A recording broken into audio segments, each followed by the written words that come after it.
Hello everyone, welcome to this session. I am Scherto Gill, Director of Global Humanity for Peace Institute. I feel extremely honored to be presenting this very special dialogue on leadership and governance. This dialogue is special because it is between two amongst the greatest and the most influential thought leaders of our time. And what makes this dialogue extra special is that the dialogue interlocutors are brothers, Professor David Gergen and Professor Kenneth Gergen. Neither of our speakers require introduction. Still, let me remind ourselves of their contribution to the field of leadership. David Gergen is a professor of public service and a founding director of the Center for Public Leadership at the Harvard Kennedy School, where he supports new generations of leaders. Formerly, David served as a White House advisor to 4 US presidents of both parties, Nixon, Ford, Reagan, and Clinton. He's also a senior political analyst for CNN, regarded as a truly respected voice in national and international affairs. Ken Gergen is a social psychologist and a senior research professor at Swarthmore College. He's also president of Taos Institute, which he co-founded nearly 30 years ago. In 2018, Ken was listed as among the world's 50 most influential living psychologists. Ken has been regarded as a major contributor to the development of both social construction and relational theories, which have inspired collaborative practices in many domains for social transformation. Throughout your life, you have both been in various of leadership positions. Now just tell us, what has surprised you? David. Well, I have had the privilege of several leadership positions, but in doing that, I've often reflected on sort of my growing up years. Ken and I grew up with a father who was very bright. He was chairman of the math department at his university, at Duke University.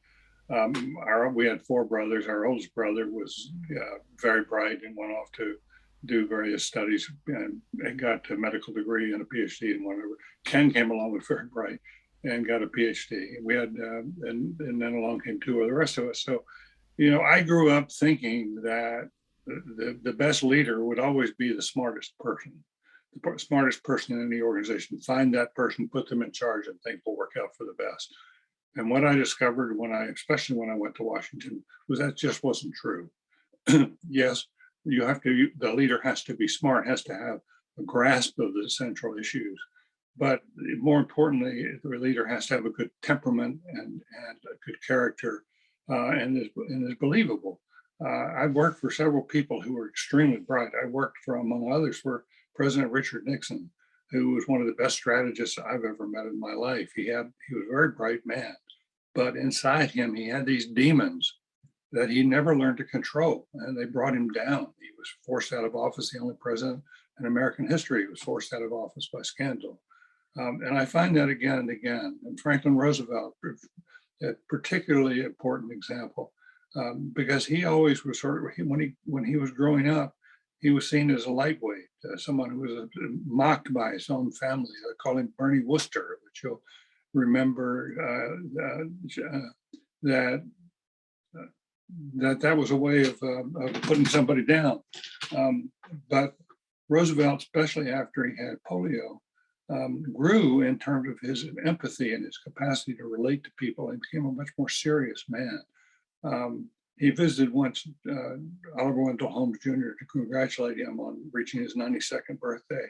They spent an hour together, and when Roosevelt left, Holmes turned to an associate and said of Roosevelt, a second-class mind, but a first-class temperament. And guess what? That worked. That combination actually does work. So leadership is a journey, and we learn new things as it evolves. I guess what the first thing that really was surprising to me having positions of leadership from high school on through university, through my profession, has how utterly messy it is. How the day-to-day leading is nothing like heroism. It is a slog. It is details. It is complications. It is pulling your hair. It's people in trouble. It's people who invite you.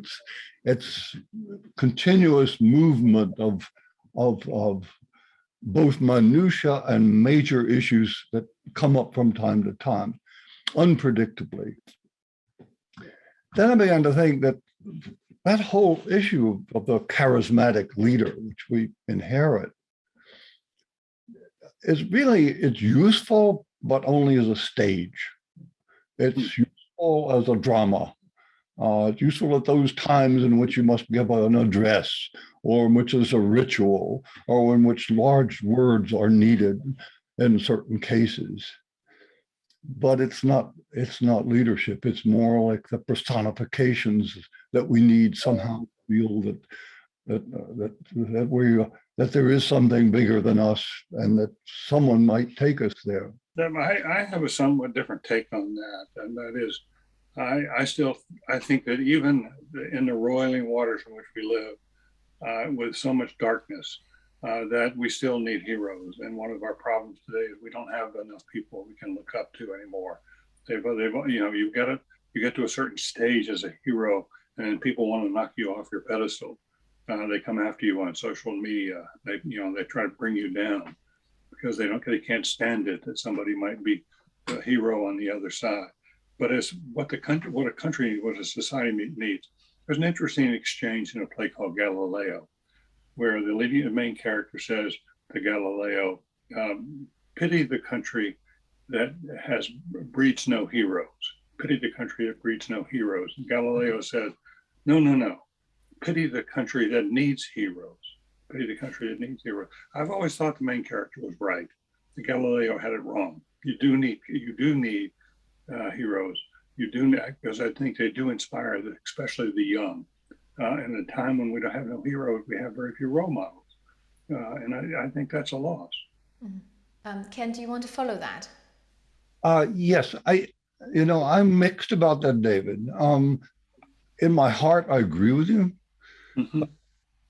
What I watched today is sort of the loss of authority, that anything that's set up as being an authoritative leader, yep,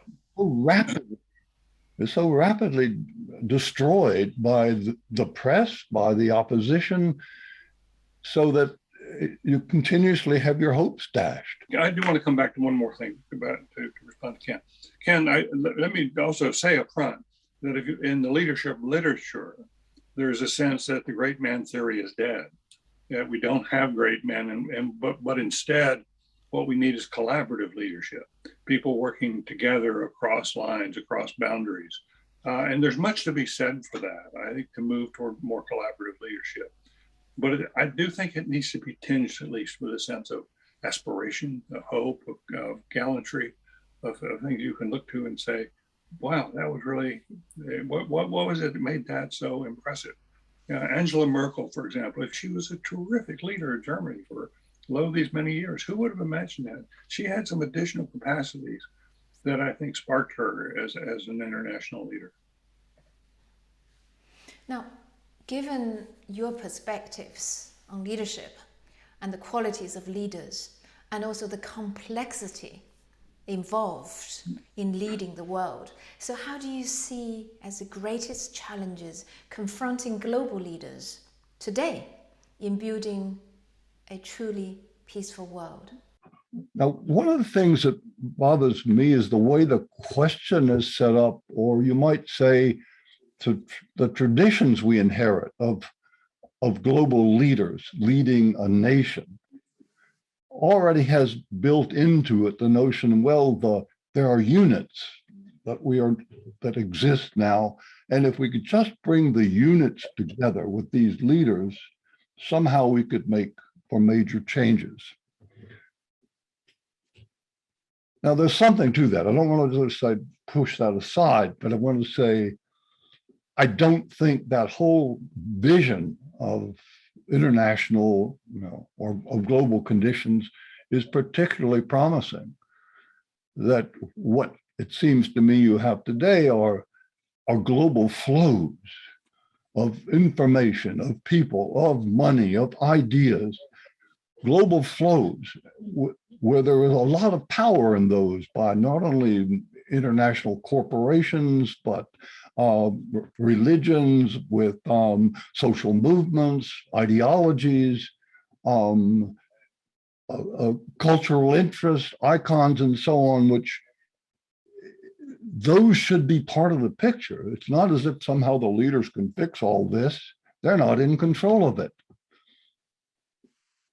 They don't control that, and to believe that somehow they can come together and patch that all up when in fact they don't have the capacity to patch it. They may influence it, but somehow, and I'm not sure how exactly to think about it at this point, that whatever we do in the future in terms of coming together has got to bring into the picture, into the, you might say, the dialogue on where we're going from here, a whole array of interests which are part of that flow, or which are significant in that flow.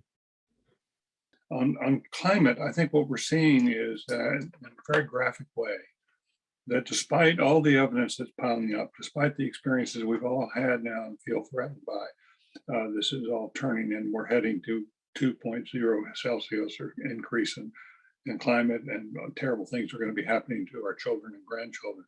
I think that's true, and it's stunning to me that the leaders of the world can't come together and settle that and do better than we have. We have, the door is closing. We're going to face now irreversible damage in the next few years at the rate we're going, and we haven't got the results. We don't know the full implications of the Glasgow summit, but I think we can safely say that it's going to disappoint and fall far short of the goal. So what is it that, in such an obvious time, when you so obviously need collaborative leadership, why won't they collaborate? Nationalism has taken too strong a hold. We now have polarized politics in a number of countries, and people just aren't willing to pay the price. They don't trust government. They don't trust government to spend wisely. And it's a mess, and I'm not sure how we get out of it. The Chinese relationship has historic implications. We have to think in terms of a shared future. This is not the future of the United States only, or the future of China only, or of Western Europe. It is, and each one of us is going to gain if all of us are moving ahead together. The Chinese have problems of their own, and we ought to be talking to them about how to work through it. That's what leadership is. Leadership is so often not about what you accomplish, it's about what you prevent. Let me pick that up, because there's some other issues there in terms of also bringing our own difficulties, let's say in the United States, because we have problems of our own as well, deep problems. And at least one of them is essentially creates a condition which it makes us to negotiate at a national level in any case, and that is that we've got a government based on contention, fundamental contention. We've got political parties, again, another unit which attempts to protect itself, to sustain itself, and to grow and to prosper. And each of them now in conflict, in a way locked in conflict. So we've got an organization which, in terms of collective intelligence, is sort of stupid, because it's based on let's fight each other, and the best person wins out. We'll make the decision on that basis until the underdog now comes back and vanquishes who's in power. So you couldn't run a business that way. But it's again that sense that if we divide into units of this kind, if that's our way of thinking and our way of creating institutions, I don't know what the end of that is, David. It seems to me that we will always be in a struggle for power and who's ahead and whether we can trust anyone. Yeah, but we've had struggles like that forever, and they will continue. And I think democracy is built on the premise that if you go back to Madison, the whole idea was that you were going to have a big enough canvas in which there would be different players that you would struggle, you would fight these things out, but at the end of the day, you would still be, your first loyalty would be to the country, and that you could argue like hell all day, but at some point you basically put your fight down and had a drink together. That's what Reagan did with Tip O'Neill. Tip O'Neill, most liberal House Speaker, and Reagan, most conservative president for a while, for several years. They had a rule between the two of them, and that is we can beat the hell out of each other up until 5 o'clock in the afternoon. But after that, you don't say unkind things about the other side, and you sit down and have a drink with them. And people live by that code. I think part of what we're facing is not the inevitable clashing of units, but it's the civic culture which is unhealthy, and discourages that kind of approach to the collaborations. Is sort of like the bigger things. Our kids go to the same school, we share the same future. Even as we look for more collaborative ways to govern ourselves, that individual leaders still matter. It matters who's at the helm, because inevitably some decisions go to the top. The easy decisions, you can make them down in the third rank of your organization, but when they come to the top, or something like the White House or some big international corporation, they're very, very difficult issues. There tend to be 51-49 kind of issues, and close calls at that. And you have to have somebody with good judgment to help make the final call. The person who is the CEO, the person who is the president, ultimately does make the final call. And there may be a lot of other forces, affecting that, as there are, but the final call matters. And it matters whether that person, as I say, has good judgment. I was really struck by, I was recently reading a book by Barbara Tuchman, a historian, called The Guns of August. And it was about the opening of World War I. This book was published back in the early 1960s by Barbara Tuchman. And President Kennedy got the book and read it in the first 18 months of his presidency. And the basic argument from Tuchman was that the great powers, Britain and Germany in particular, had this Thucydides trap, but that they also misjudged each other. They stumbled a lot around each other. They didn't have a clear picture of who the other person was, and they stumbled into war. And Kennedy got that book, read it, and he said, I want every officer in the U.S. Army to read this book. They put it in the officers' clubs and said, you got to read this book.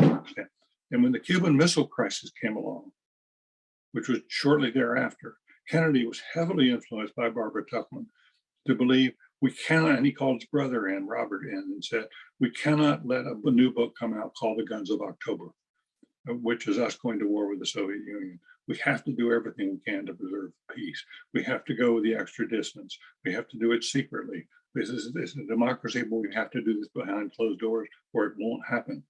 So they dispatched and they eventually figured it out. It was the most important decision any president made in the 20th century. It really changed history. But Kennedy was heavily influenced by his historian. And it changed his judgment on how to handle things. And that's where I think individuals still matter. Barbara Tuchman mattered, what she had to say. There are some historians around today, but so did what Jack Kennedy thought and believed. Let's just return to what we've been talking about early. I think there is a question about consensus. Previously, policies are built within the nations. It's a national boundaries. You have law and policies, political policies, mainly dealing with national interests and national issues. But now, when we are confronted with the climate emergency, what we are facing is consensus that beyond our national borders, beyond our own self-interest. So how do we establish that consensus amongst the firstly amongst the political leaders, and go beyond that? Going beyond that would be bring in the humanities consensus. Now, here there's the the multiplicities of voice and ideas and perspectives, values, and what counts as moral, what is counted immoral. So there's so many things were thrown into the air. Now I just want to bring one more complexity to this. Is this in terms of the expansion of digital technology and digital communication? How does it make it even more challenging in terms of reaching some sort of a global consensus towards climate accord? Once you've got that, again, that set of distrustful relations among nations, you're in a bind. You've got to think again across whole arrays of players in the game of changing practices by which we live. That's your right. And I think again illustrates how dangerous the political culture has become. That leaders in the face of obvious growing crisis are ducking.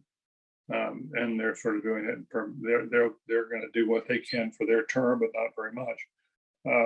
And one of the prices we're paying in the United States is we're no longer seen as a reliable ally and doing tough things. And that started back with Trump. It's continued to some degree with Biden, even though he's made the right moves in many cases, but it's still not taking it as seriously as it might. And to some extent, we're going backwards. In India now, it's going the other way. It's loosening what its commitments are. It went to Glasgow, but with a sense of these restrictions are too tight. And China didn't even go to Glasgow. We've got the three largest emitters in the world, and not one of them has, China, the United States, and India, not one of them has a serious plan to deal with this climate issue. So I'm a little baffled about what the answer is too. I'm not sure where to go. I do think one thing that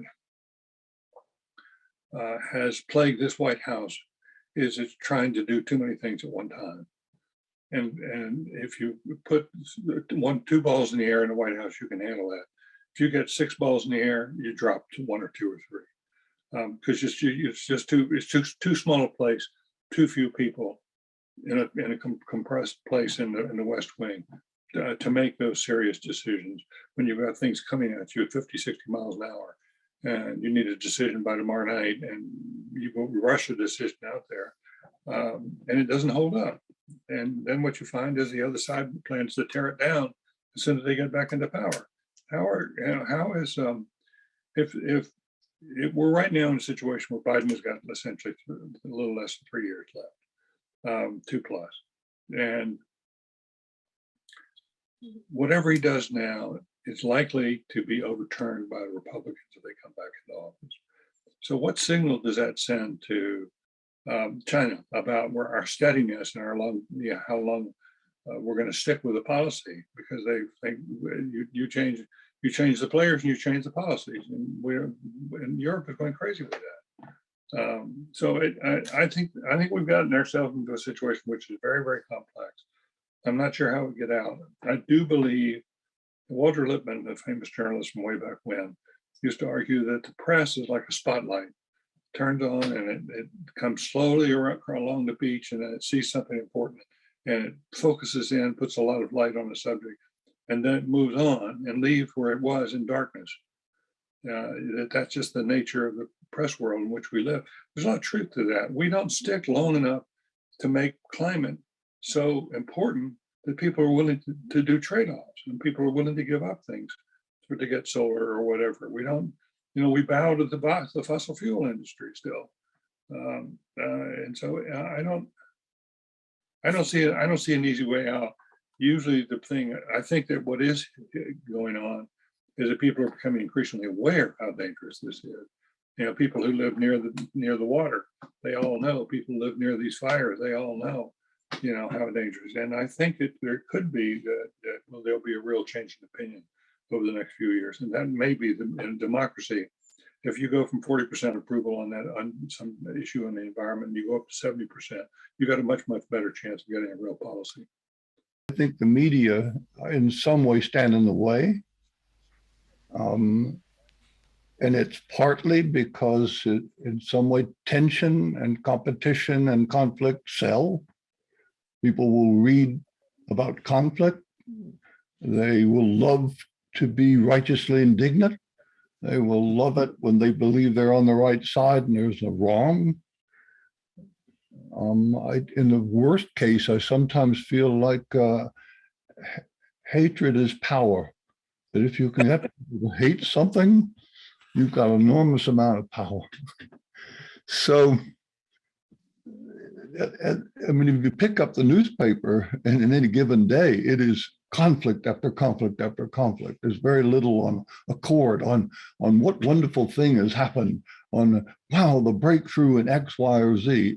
It seems to put people to sleep, or at least that's the way we put things. So I don't think the media have been very much help with this, and I don't think the social media have been helpful either in many respects, because the social media also, people divide into groups about what they care for, protect the groups, and criticize the other groups. And the possibility in social media now for simply vituperative exclamations about the evil of the other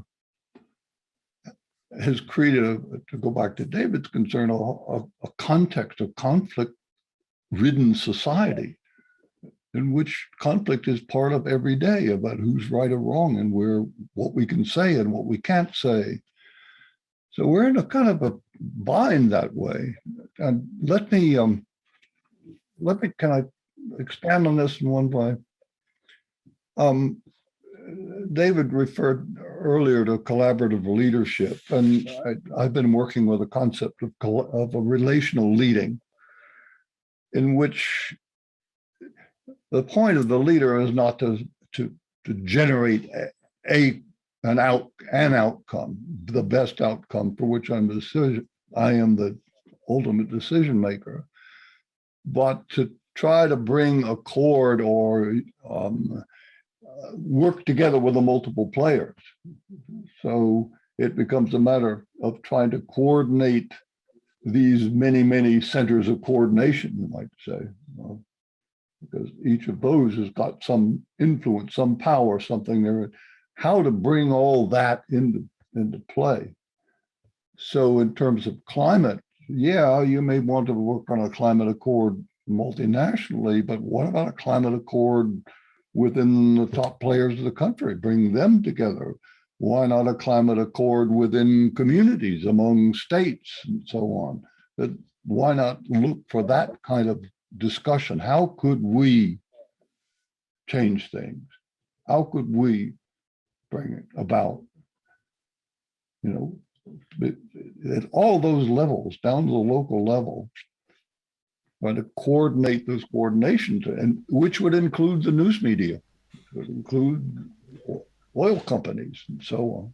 So far, we have contrasted democratic leadership, which collapses and falls into short-termism, such as vote chasing, next election looming, etc., and autocratic leadership that is only interested in the survival and self-preservation. And how do we find leadership that comes somewhere between these two? I must say, Scherto, that one of the reasons that President Biden got off to a fast start was he seemed to be embracing the kind of agenda and approach Ken is speaking about, and bringing different groups in and having them talk across the table and bringing them into the decision making, bringing the media into the conversations, and that's what seemed to make him different. And he got very high approval ratings early on, in the first 100 days, a little bit more than that. And somehow, over the last few months, he's gone back to the ways of the old politics, pointing fingers at other people when things didn't happen well in Afghanistan, and not leaning in hard enough, just being a little bit tentative. And he hasn't been sounding a clear bugle. So for the people to rally behind and you could do it across party lines. This thing about, I remember well, so when I was in the Clinton White House, there was a senator named Daniel Patrick Moynihan, who was an enormously popular academic, chairman of a big committee in Congress. And he told me that when the Clintons were looking to have a healthcare plan, an overhaul of the healthcare system, he said, David, whatever you guys do there, don't come up with a plan that just gets 51 votes, that barely passes. Come up with a plan that will get at least 10 or 15 people from the other side of the aisle. And what happened then, he said, every time we've done major social legislation since the 1930s, going back to Social Security in the mid-1930s and coming up to the Medicare and the civil rights in the 60s, when he went through a litany, every single one of those major landmark social decisions was made and is supported by a supermajority. There were at least 10 or 15 people on the other side of the aisle who bought in. Now, why is that important? Because if it's a Democrat in the White House and you have Republicans coming to support a bill and it's bipartisan in nature, that almost automatically means that the next time around when the Republicans win, they will stick with what you did. But if you don't have any Republicans on your side when you try to pass something, as soon as you lose office, they're going to try to just destroy everything you did. So we need to get back to we need to have a stronger center in American politics, and this is frankly growing true in many parts of Europe. We need to have a strong center which brings people together who are not of the same party and let them work together. And that's one of the reasons why it's been so important to get some of these new voices in Congress, our Congress, especially military veterans who are coming back. They fought under the same flag in Iraq and Afghanistan, and they come back here and they run for office and say, we're here because we want to change things. We don't care what side the other guy is on. Let's see what we can get done together. And that's the spirit we need to revive. And I think if we can do that, if we can enrich our civic culture, we've got a much, much better chance of successfully tackling some of the individual hard issues. Let me also speak to that. And David, you may have something to say about this because you're much closer to government than me. But it strikes me again that once we set up a condition in democracy, for example, where you've got two competing parties, and competition here again is the killer, that I don't think we can solve that problem, even if we know what's wrong. And we do know what's wrong. We do know that that the tragedy of commons is with us in terms of what we're doing. That each party is trying to do its best for itself. Could you imagine a form of dialogue, not something different than what we do now about simply getting up and speaking our piece and finding fault with the other? Could you imagine a form of dialogue which might take place at the beginning of every year or something of the sort, in which the elected officials get together and ask, what is it that we as a group would like to see? Not what party would like to see, but what would we agree on that we could really push through, that we could really do together, and make that the priority, and don't deal so much with the conflicts, but how to do those things regardless of party. Could one imagine that form of dialogue as being a piece of good government?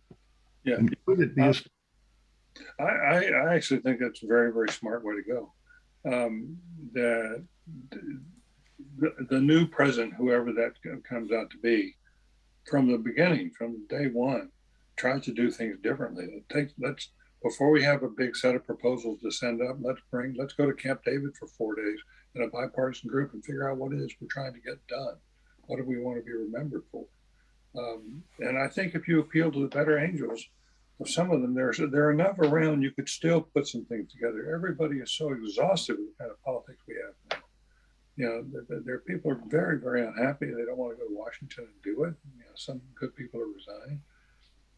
I do think if we have a figure who comes in who's younger, who has more of a long-term future, and has more of a vision of what kind of society we're trying to create, and has good judgment. You know, I think if you can put those qualities together and be very open about it with the public, because there's going to be a huge amount of cynicism if you do things like that. but you just got to learn how to pull it on through. That's why I thought Biden had a chance to be sort of a bridge between the Trump years and whatever is going to come for the long term. I'm afraid that opportunity is now put on that past. It's really hard. It's really hard for him to do it, but I think the next president conceivably could do it. Frankly, I'm of the view that women have more moral authority than men do today, and I think we might make more progress with a woman president than with a man president. It's interesting that you're talking about women and talking about the limitation of bipartisan politics. Yeah. Think about the Nordic countries. Icelandic Prime Minister once said, Katrin, she once said that, look, all governments should be coalition governments.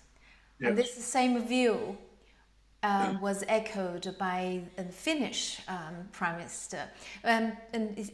Yes, these two countries are small. Yes, they tend to be regarded as both peaceful, but also very, you could say, countries where there's a very high level of well-being and in terms of the citizens, but also a very high level experience of a democracy.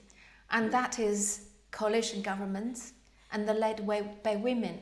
And do you think now, let's just go back, because so far we talk about, on one side, the qualities of leadership and the quality of leaders matter. On the other side, can your idea that it's the process of relating, is the process we reach consensus and how we bring people along in that process, that matter. So let's look at these two things together. If I may just refer to the book, David, you wrote a New York Times bestseller called Eyewitness to Power. And you said at moments of crisis, the quality of a nation's leader can be decisive. And that now we are at a moment of crisis and global crisis. Manifold, the crisis of manifold in nature. Now, how do the leaders bring out the kind of capacities, but also qualities, so that they can not only serve their own nation, but also serve the planet as if they are a steward of the earth? I'm not sure there's an easy way to get there. I do think it depends on the individuals. And I think a new president has about 9 months to get things done. And after that, people start turning to what we call the midterm elections, which happen 2 years in, and then to the end of the term, the 4 years. And typically those last 3 years are not very productive in terms of getting things done, so to speak. And I don't know what the answer to that is. I think if you're a Democrat now, let's say Biden gets a partial victory out of all the economic and infrastructure plans, the social plans. So he gets a victory, but it's considered a sort of somewhat hollow victory. He's not going to, he's going to then hit the hustings for a lot of different candidates, and it's going to keep getting things stirred up, and he's not going to, the culture won't change. I think if he came back, basically he won't do this by now, but if he came back and said, listen, I've decided I think I really want to make this a one-term deal. I'm 77 years old, or whatever it is. I think he's 79 right now. And I think it's time for a younger person to take the reins. But I'd like to work with you for the next year and a half, 2 years on getting things done. We can get things done. It's not about me. It's about trying to get the country in a better shape. Something like that. It goes to the kind of idea that Ken was presenting about, trying to bring people together in a different way, and get them in. What happens for Republicans frequently now is with the Democrat and president, the Democrats bring a plan up, but this is their plan. They're not there to bargain with you or to get your view or to get you included. They're just showing you here's what we're doing. We know you're not going to vote with us anyway, so we're not, screw you. We're not going to bring you into the policy making process. And I think that inevitably leaves you with legislation that can easily be overridden by the next president from the other party. The degree to which the Scandinavian countries, especially New Zealand also, are now seen as widely seen as the best governed, and that they do it with a multi-party setting. It does seem to strike me that the time is riper for a third party in the United States than any time I can remember. And if you could have a third party, it would change the way the dialogue is constructed, because each of the major parties would want to keep good relationships with the people in the middle, in the third party, because one day they may need them in a coalition, and so they don't become permanent enemies on the other side. There are some people around that you want to have a good relationship with, because you might be able to put together your government that way. So I think if you had that and had a woman president, I want to go back to this. There's something that we need, some freshness. We need something that lifts our hearts again. And I think that would be someone who's younger and who has moral authority. And I could see there are some women, I will tell you right now, the ones that are probably leading the pack are not the right ones to do that. But I do think that if you look across the United States now, in a number of communities, the mayors and the governors who are women are doing very, very well. Bringing the mayor into the conversation, that's very interesting, because this is also this also raises the issue of leadership in the context of everyday life. For instance, yes. Should we also consider the contribution of public leaders? You talk of mayor, but also the faith leaders. Step outside of Europe and North America, many communities are faith communities. Yeah, sure. And so what is the role of faith leaders? Equally community leaders, businesses and so on, those kind of leaders. But also, David, as you mentioned, what about the place of youth leaders? And they are the future generation. They are the leaders of future for humanity's future. So what role can and should these public leaders play in terms of bring forward peaceful societies? I think that there's a yawning need to invite more young people into the process and giving back to their communities when they're young. And I'm a believer in what we call in this country national service, and that is to encourage every young person between 18 and 24 to spend at least 1 year in a volunteer nonprofit organization of sorts, caring for others, because I'm convinced if you do that a lot early, they will come back later in life and want to do something more significant, and then they'll be more understanding committed. If you're out working in fairly dark neighborhoods, it can really open you up. I didn't understand poverty or understand what all the fighting was about until I had an opportunity to go out with others, with a group. You couldn't go out alone at night in some of these neighborhoods, but you could go with a group and understand what was happening. And it's just stunning, and how, and it's very gripping. And we need to, I do think that Biden is on the right track, and other leaders are on the right track, trying to put a better foundation under people like this. But there too, we must have a culture which encourages work. We shouldn't have a society that just gives money to people and asks nothing in return. I think if you go out and get a year to your community, and there are a lot of good organizations to go do this with, you ought to be paid for it. It ought to be something, it ought to be modest, but it ought to be paid. Yeah, so I think there are a lot to be done. That's, frankly, why I have a booking process is really an appeal to the young to get into the public arena, and a cry for, we really need to work with this next generation. I believe that so much of our fate rests upon people who are young, and they can make an amazing difference, I think, in the world.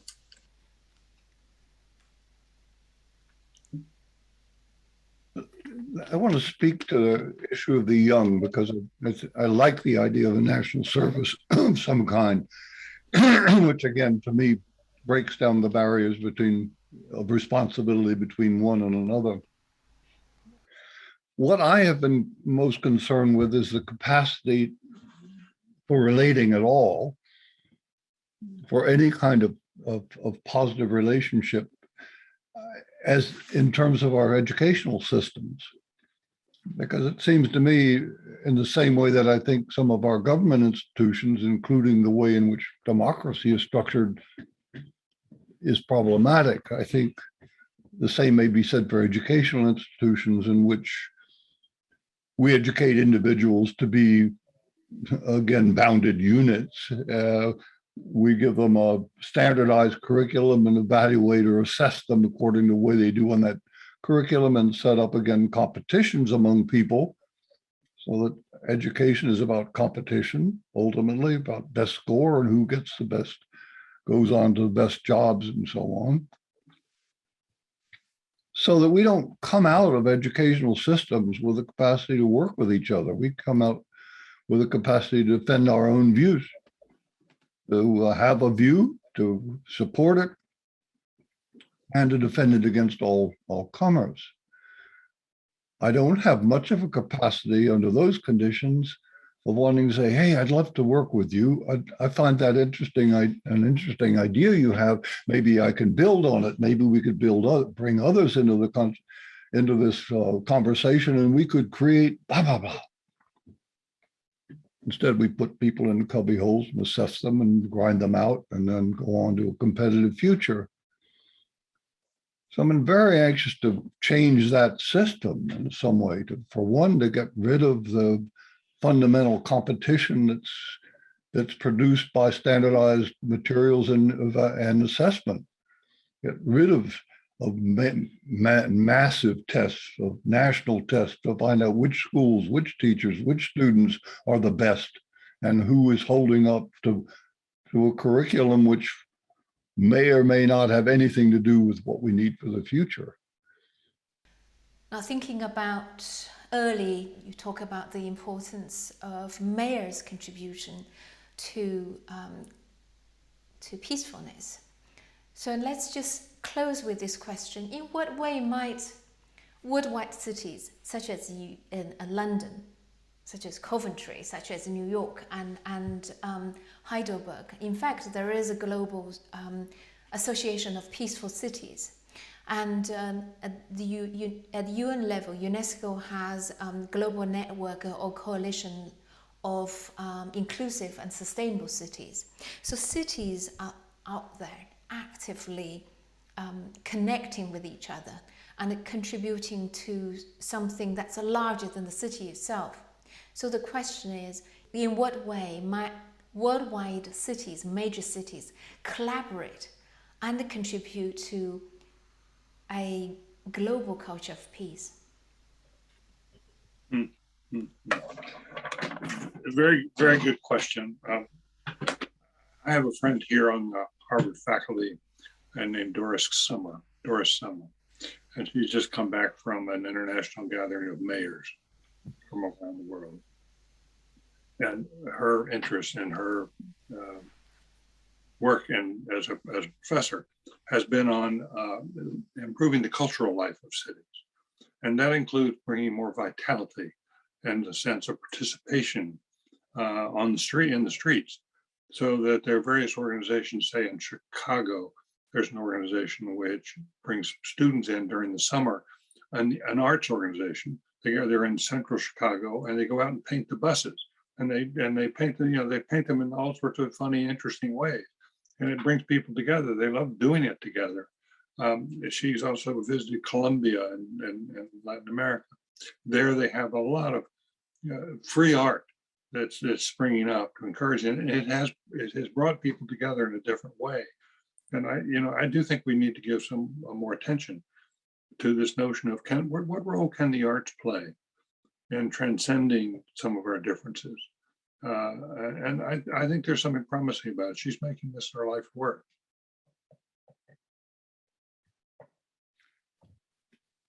I would say that the coalition model among cities could be looked at as a kind of a model for multiple coalitions. Why not across the board? Why not coalitions of schools? Why not coalitions of professions? Why, that make global coalition simply part of the way we think about. Yeah, I think that's what, Ken. I think that's what's happening now in Black Lives Matter. It's increasingly about a coalition of organizations, and there's no sort of top-down leader. It's what's called leaderless. They're intentional. There's an intentionality behind that. They don't want to have leaders at the top of the organization. They want to have the ideas come from the ground up, and there's no leader at the top. But it all sort of works out. It's sort of fluid, and they're building a coalition of community organizations. So when something happens in Black Lives Matter, it's not decided at a central headquarters. It's the community itself responds, and they found that keeps people together. I think it's one of the most interesting experiments that's going on right now in sort of in the nonprofit world. Occupy Wall Street had much the same approach, and indeed, it grew out in the civil rights movement. There was eventually an emphasis upon community and on cities, and not trying to do everything from a central point. All right. So the hopeful vision then is that you have multiple coalitions crisscrossing every virtually government, religion, and so on, so that it ultimately would be impossible to identify any person as belonging in a certain place because you part of so many other groups that there would be no way you would fit into a spot that you weren't. Right. And I think you need to keep a little humor in it too. I think life ought to be in the cities, especially ought to be fun. Even if that humor is irony. Yes, even so. But it's I have a lot more faith in the younger community than I did. I think they're on the right track, and they're our best hope. But in the meantime, there's much work to be done. Scherto, you've been a terrific host. Hostess. Thank you. David, Ken, thank you infinitely. Thank you so much. Thank you. Thank you.